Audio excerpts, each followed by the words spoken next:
Okay, Enzo, come on. Show me now how you catch this one like the other day. Come on, you can do it. I know you can. Are you ready? Here it goes. Yes, and he's got it. And it was high. I'm busy fitting those things on the big tamale, and I quickly thought let me come and feed some tigers. Get it, Diego. There you go. Yes. We can't go through the day without feeding the boys. No, we have to do this. Not because they have to eat, but it's because it's cool. Yes, that's why. But I'm quickly getting all my things together there, trying to do as much as possible for today so that I can actually be ahead.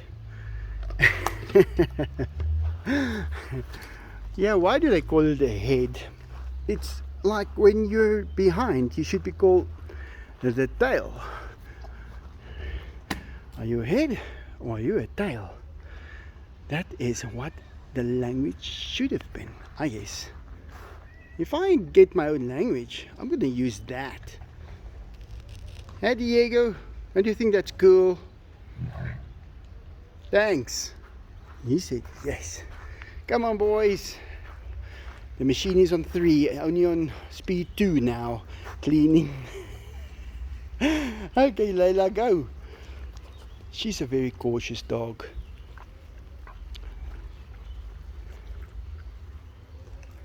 They're not very cautious tigers. Come on, Zach, show them how you do it. Look at that body of yours. Guys, he gets so thick. And tomorrow morning he's thin again. But, yeah, he eats a lot. So eat a lot. That's what we'll call him.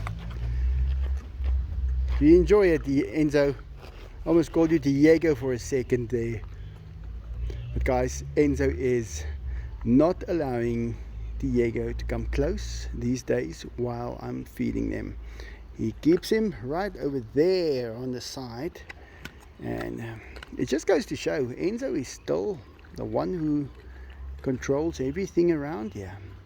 He is a very tough tiger, although I think Diego could really hurt him if they ever have to fight. I think Enzo will still win, and it's a good thing because it means that they can be together, because they have been together under Enzo's authority for many years. Well, 7 years that they are together. Diego stayed with me only a year in the house because we got him for Enzo. Oh, come on, you're his friend. You know it, and you like him. You guys are good friends, Diego. And he's taught you so much. But it's the truth. Diego had not a very long time in the house. But if he got hold of the meat, guys, we could not take it away from him. He was dangerous then. But I have to say, the worst I've ever had with these tigers were once when Ozzy got hold of the pack of meat that was defrosting for the tigers. Guys, when he got me, I can't remember what finger it was. It's one of these, but I think it was that one right there, and he just pushed that claw into my finger. Guys, he puts it all the way in. He rips it out and he tears the flesh open. He rips the inside of your finger out. That was the most pain I've ever experienced. And I think on this nail, yeah, I once used a hacksaw, and as I went through the thing, I hit this nail on the vise, and that was the most pain I have ever experienced. and second most we were in Aussie. Ripped my finger open, but you can deal with it. It's physical pain. It is not the end of the world. It heals up. I can't tell which nail it was. The nail grew out skew for a few years as that nail bed was damaged, and then it came right. And now I can't even tell which finger it is, but I can remember which one it was. And the same with the finger. And to be honest, now that I think about it, no, it wasn't this one. It was this one. Yeah, it was this one. Sorry guys, my hand's a little dirty. I'm working. But that was the worst pain that I've ever felt.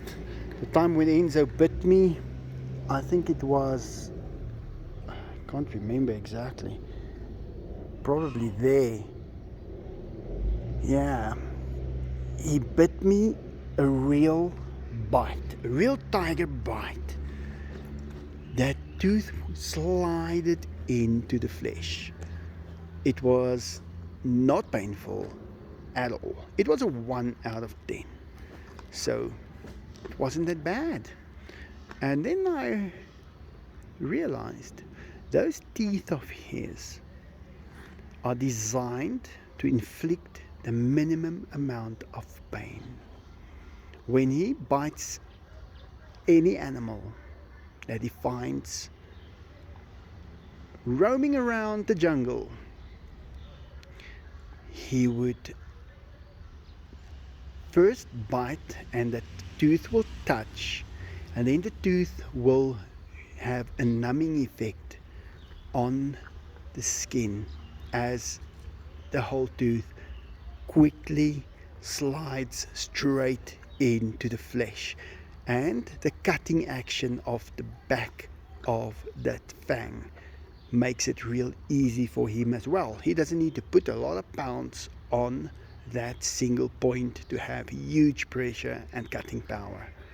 So that's basically the bites that I have experienced. I didn't have the pressure bite, although the one where I've got my hand in Aussie's mouth and he is chewing my arm slightly and my hand, there I felt the pressure, but the pressure did not penetrate my skin. My skin became rubber-like. And yes, get this, if you spend months with a tiger chewing on your arm and the claws, your skin starts to change. It becomes more rubber-like. It just does not dare. And they can actually bite hard without penetrating your skin or your flesh, but that means they will apply pressure to the bone. Now they can break a bone in your hand easily, and that is the worst of a tiger bite, is actually that pressure. But when he bit me in the arm, it didn't hurt. The tooth slid in and he pulled it out, and then I said, okay Enzo, you can sleep on my computer desk tonight. And I actually took a picture of him then. He had the cutest face, guys. I forgave him instantly. There was just no way I could keep a grudge. But you tend to pick up so many things about a single animal.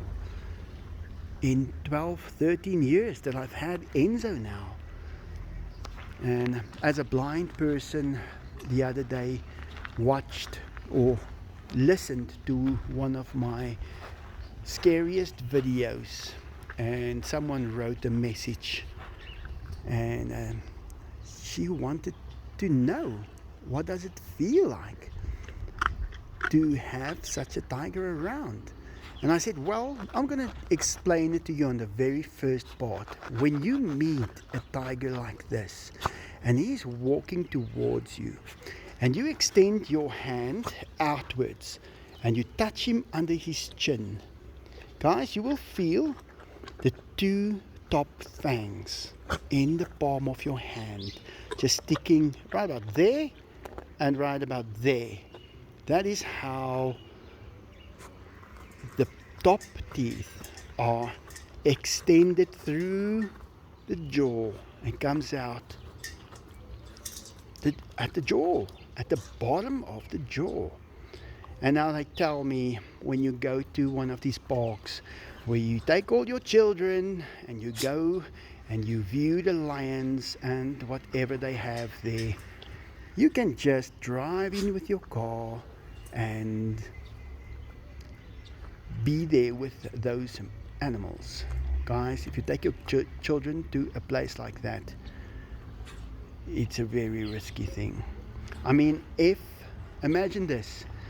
If you can take a normal car spark plug, the normal plug that's about that big, and you unscrew that little top part and you hit a window with that spark plug, you shatter it into a million pieces. That's the side windows on a usual car. That's called armor plated, and it breaks into that million pieces so that it won't cut you, so there's no big pieces to cut you in an accident. Now if that tiger should run towards your car and he hits your window with the front of him, it is basically those two teeth that will first make contact with that car window. I believe they will take that car window out, and then you will have to defend yourself. And if he gets hold of your kids, you cannot take it from him. You simply don't have the power. So be very, very careful when you go to these parks and you drive in. And you know, guys, a lot of people go to these one of our national parks as well. Then an elephant gets hold of your car. Guys, he flings that car around like it's nothing. Or a rhino gets hold of your car. It is not something to play with. There are some that is tame, but I believe that when the first guy showed up and he pointed a pew-pew towards one of those elephants, he put everybody's life in danger that will ever go close to that elephant. Always keep that in mind. That is a chicken gizzard, and the birds are feeding off the seeds that the chicken had for dinner last. Yeah. Well, Diego has just taken a bath. He is clean as can be. Enzo is almost done. No, Enzo's still got one left. But I'm going to say goodbye. I quickly want to still attach one or two little things to the big tamale, and I will make a video about that also soon.